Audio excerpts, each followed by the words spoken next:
Raj, boa tarde, querido. É uma honra estar aqui hoje. São 91 anos da OAB do Espírito Santo. É uma honra você estar aqui para a nossa entidade. Eu gostaria de saber quem é o Samer, porque todo mundo sabe que é um ex-juiz, que tem 1 milhão de seguidores no Instagram, mas quem é o Samer Raj para quem só lhe conhece via Instagram sem lhe seguir muito, enfim, que não tenha os seus vídeos, que não assiste os seus cursos, quem é o Samer? Então, vamos lá. Primeiro, muito obrigado pelo convite. É uma honra minha estar aqui no Espírito Santo. A cidade é maravilhosa, as pessoas também são maravilhosas. Eu me senti bastante acolhido, como de costume. Muito obrigado mesmo. Definir-se é uma das tarefas mais difíceis. Outro dia eu dava uma palestra e eu disse, colocaram aqui numa universidade em Brasília, ex-juiz. Ex-juiz não é profissão. Não é verdade? Então, o sujeito não é ex-juiz. Ele era juiz, ele não é. E eu acho que o Summer é um advogado que escreve e fala o que pensa e que reflete muito sobre a vida. Isso é oriundo de uma leitura, eu sou um leitor frequente, voraz, digamos assim, e eu tive essa ousadia de apostar naquilo que não é comum, que é você falar de obras clássicas, você trazer às pessoas uma reflexão um pouco menos rasa, e isso fez com que um número expressivo de pessoas tomassem conhecimento. Samuel, você faz ideia que milhares de pessoas querem ser aprovados nesta prova e que são raras as pessoas que têm a coragem de sair de um cargo desse, que é estável, efetivo, paga bem, ou seja, você tem ideia do que é isso para as pessoas, assim? Eu tenho ideia da excepcionalidade, Tem ideia? é excepcional, eu sei disso, assim, não é uma coisa trivial, não é comum. Inclusive, eu não recomendo, porque quando as pessoas me perguntam, dizem assim: ah, então, se você saiu da magistratura, você recomenda que as pessoas... Não, não recomendo. Eu recomendo no meu caso, porque foi uma excepcionalidade que aconteceu comigo, não é o que acontece em regra. Então, eu não recomendo, bom. Mas a minha situação era um pouco diferente. Em razão dos cursos, eles tomaram uma proporção tal que eu precisei decidir se eu iria pelo caminho da educação ou se eu iria me manter juiz. Sendo advogado, eu teria uma maior flexibilidade, eu poderia escolher os casos em que atuar, eu poderia ter uma equipe, inclusive, maior do que a equipe da magistratura. Então, eu teria maior liberdade. Como juiz, eu tinha realização profissional, eu tinha vitaliciedade, estabilidade, prestígio social e essa garantia do salário que você conhece. Mas entre... Estava feliz, Samuel? Eu estava Talvez feliz. posso te perguntar isso também? Sim, sim, sim. É, Porque eu imagino, Sami, desculpa interromper, mas quem faz esta prova, quem sonha com este cargo, eu imagino assim, a felicidade que você teve o dia que você viu lá, fui aprovado no concurso de juiz. Então, assim, é muito difícil pensar, não, agora eu vou largar. Eu falei, gente, é uma das coisas mais difíceis que existe. né, Você largar, você conquistar é muito difícil. E você largar isso é, é exercer um novo papel no mundo. Porque quando você é juiz, você tem um papel no mundo, na sua cidade, onde você estiver. Você tem, então, isso tem a ver com quem você é no mundo.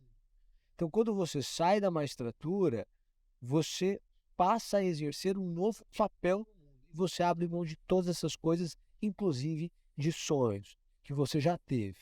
Agora, o bom do sonho, quando ele se torna realidade, é que ele deixa de ser um sonho. E aí a gente pode ter outros sonhos e a gente precisa ter uma coerência. A minha decisão foi tomada da seguinte forma: eu me imaginei com 80 anos de idade, olhando para mim em uma reunião comigo mesmo, como se eu recebesse uma visita de mim mesmo depois de com 50 anos mais velho. O que eu diria a mim mesmo para fazer naquele momento? E eu pensei o seguinte: se eu não saísse da magistratura, eu nunca saberia o que a vida me reservaria. E saindo da e se eu ficasse na magistratura, eu já saberia. Porque naturalmente você vai se tornando juiz titular, depois substituto de segundo grau, depois desembargador. Pode ser que a vida te conduza ao cargo de ministro. Mas isso pode ser por outras vias também. Bom, agora do lado de cá, da educação, da iniciativa privada, da advocacia, eu não sabia. E eu me preparei. Não foi uma decisão assodada. Assim, as pessoas, nossa, no dia que eu pedi exoneração, as pessoas, nossa, mas você vai viver de quê? E é Tinha mesmo, assim, filhos já, a esposa, fala, gente, tinha o uma que que a filha gente já. vai ganhar no mês seguinte, né? E você sabe, assim, eu sou defensor de múltiplas fontes de renda. Então, quando eu saí da magistratura, eu tinha algumas outras fontes de renda, várias outras. E elas se mantiveram, perdi a da magistratura, enfim. Mas não é esse o ponto. O ponto é, mesmo tendo outras fontes de renda, no mês seguinte eu olhei para ele e falei, gente, mas eu vou viver de quê agora, né? Já que eu saí. Você tem essa sensação, você perde a segurança, sim. É natural, depois você se acostuma, você. Parabéns, Samer.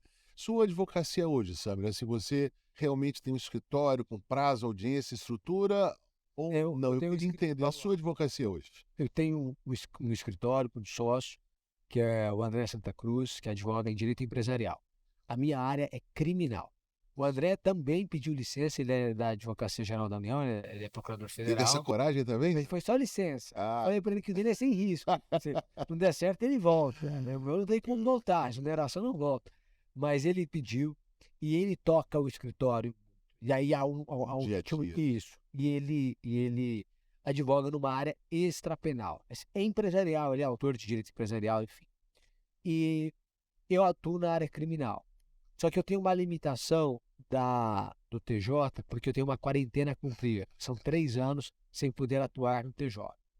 O que aconteceu para mim? Eu peguei alguns casos fora do TJ, fora do estado, inclusive, no Rio de Janeiro, e outros como vítimas e ainda na fase pré-processual, porque aí, como na delegacia de polícia, Atuar. eu posso atuar. Bom, então estes são os habeas corpus do STJ, um ou outro. Isso sim, porque em Brasília você tem uma advocacia de tribunal superior. Ah, meu. Então, isso abre portas, mas é consultiva, é, não fiz nada no TJ, não posso fazer ainda nada no TJ, e é uma pena, sabe? Porque eu já recusei um monte de casos. Porque todo mundo que tem um Esse problema dia no vai TJ chegar, né? vai chegar, vai Quando chegar. que chega, sabe? São 3 anos, a gente já está completando um, faltam 2. Faltam dois. Bom, eu tenho que falar da sua ascendência síria, né? Eu realmente, assim, para quem não sabe, eu sou neto de árabe, Líbano, Síria, enfim. Estive lá já algumas vezes e, assim, o Samer hoje, eu fui indagá-lo sobre a sua ascendência e ele simplesmente falou que fala árabe fluentemente com o pai quase que todos os dias. Então, Todos os assim, dias. isso é algo fantástico, né? De se descobrir. Sua ascendência árabe, síria, enfim, teve alguma influência sobre a gestão, a economia? Porque chamam a gente de pão duro, né, Samer? Total. Você acha que tem alguma coisa a ver ou não? Porque eu vejo seus vídeos e às vezes você fala agora de fonte de renda, várias fontes, como que você faz assim, a transição. Você acha que vem algo da sua ascendência ou não? O que que você pensa disso? Eu tenho certeza. Eu tenho certeza. É, a gente tem que colocar a vaidade para trabalhar a nosso favor, não contra.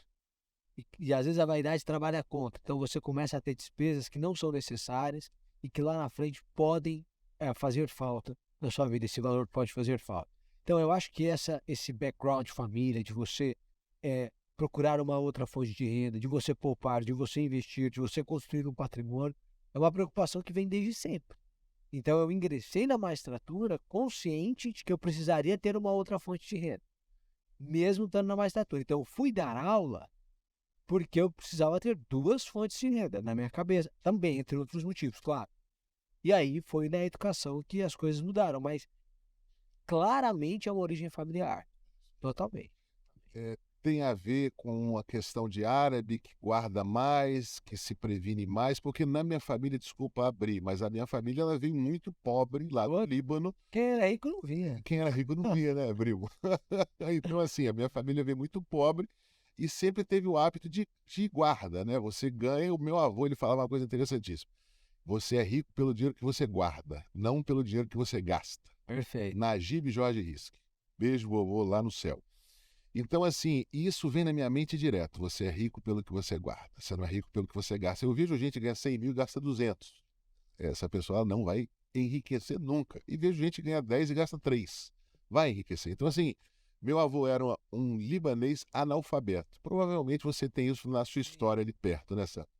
Bom, sobre a transição do direito para outros temas educacionais, né? Eu queria ouvir de você de uma maneira objetiva, porque a gente já vai sair para o evento.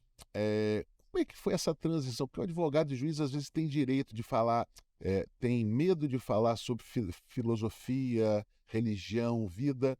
como foi o juiz, o advogado Summer, a transição para extrajurídico? Hoje o seu tema no evento é o único tema que não é um tema jurídico. Como que você ousou, não sei se tem a formação específica, mas como que a gente, na qualidade profissional do direito, começa a pular para um lado que não é audiência, não é prazo, não é CPC, não é CLT? Como é que foi isso e o que que você pensa sobre essa transição? Porque dizem que a gente é meio chato, né? Usa terno, paletó e gravata. Assim, como é que é o Summer dando palestra não jurídica?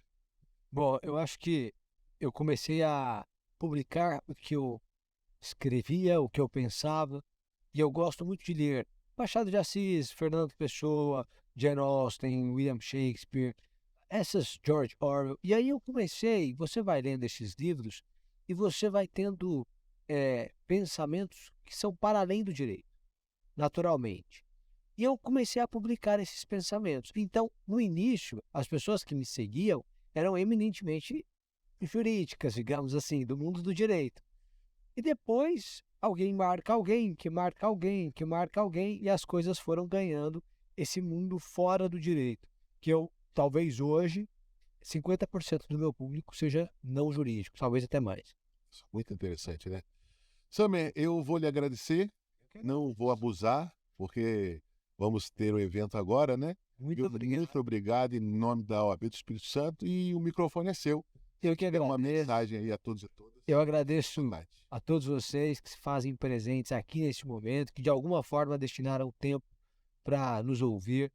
Eu espero que a nossa fala aqui no evento seja, de alguma forma, profícua e que possa ajudar a vida das pessoas de alguma maneira. Nosso objetivo aqui não é ser o titular da mensagem, mas só o mensageiro. Só quem entrega uma carta, uma espécie de instrumento que faz chegar até você aquilo que você merece receber, precisa ser. Muito obrigado. Parabéns, Summer. Sucesso, meu irmão. Muito obrigado. Parabéns. Uma lembrancinha aqui para você, OAB do Espírito Santo. Muito obrigado. Foi experimentar um expresso aí, um café. Uma cerveja também pode ser. Vai ser um café, vai ser um café. Obrigado.